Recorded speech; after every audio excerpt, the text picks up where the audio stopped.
Happy Friday, scientists! Have any of you gotten to enjoy the weather today? Some have and some haven't.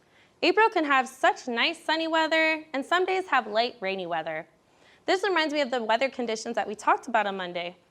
Why don't we start wrapping up our week by rereading the posters we made? Come on.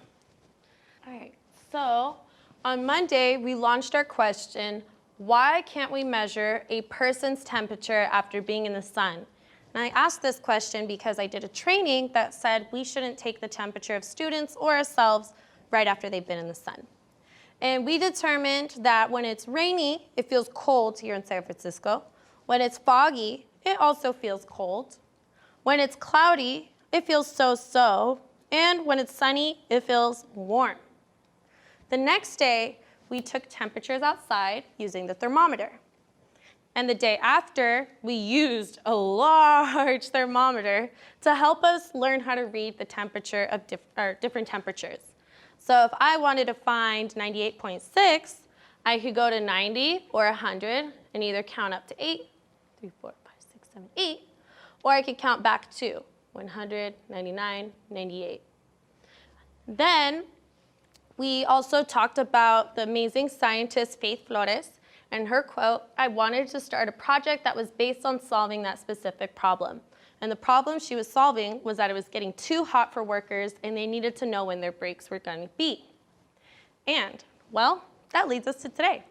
Scientists, we learned so many things about sunlight and weather.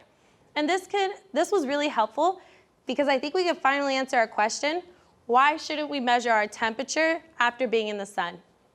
So, what do you think? You're right. Our temperature rises when we're in the sun because it warms us up. How do we know that? Great. We use a thermometer to measure the temperatures of different items and me. We should write down our learning, scientists. Do you have your notebook? Oh, go get it and get a pencil. I'm going to get mine ready with the date, April 9th, the page number, and I'm going to put my question on here again. Catch up with me when you can.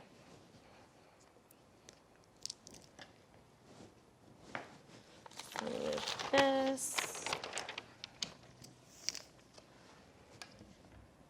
So let's put April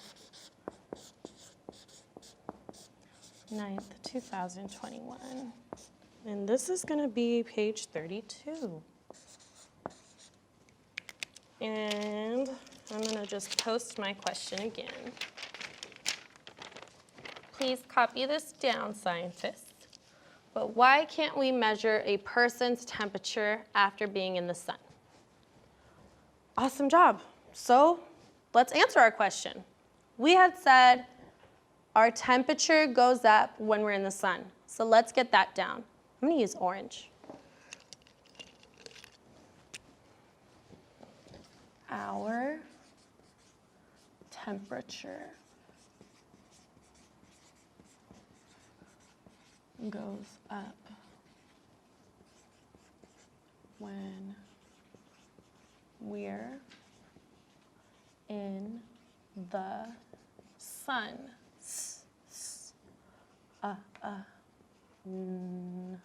Sun. Great. Our temperature goes up when we're in the sun. All right. Now we have to say how we know. We know this because we compared temperatures before and after being in the sun. It's a bit long, but it has a lot of information. So we know this.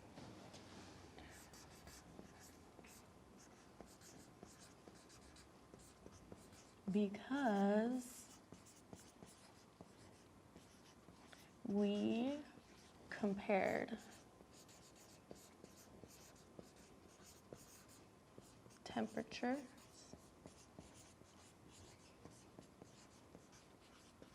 before and after being in the sun.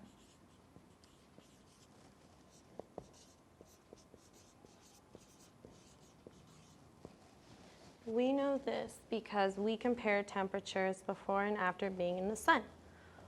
Wow, scientists, That training actually makes sense now. Well, now that we have some evidence that we saw to back it up. That's so interesting. If any of you have thermometers at home that you can observe, I would ask an adult if it's okay to check them out. It's a really useful scientific tool, so it's good to learn how to read it. I learned so much with all of you this week. What was something new for you? Oh, interesting. All right. Something new for me was learning the average temperatures during different seasons here in the city. I've experienced them, but I've never seen them written down so I could compare them.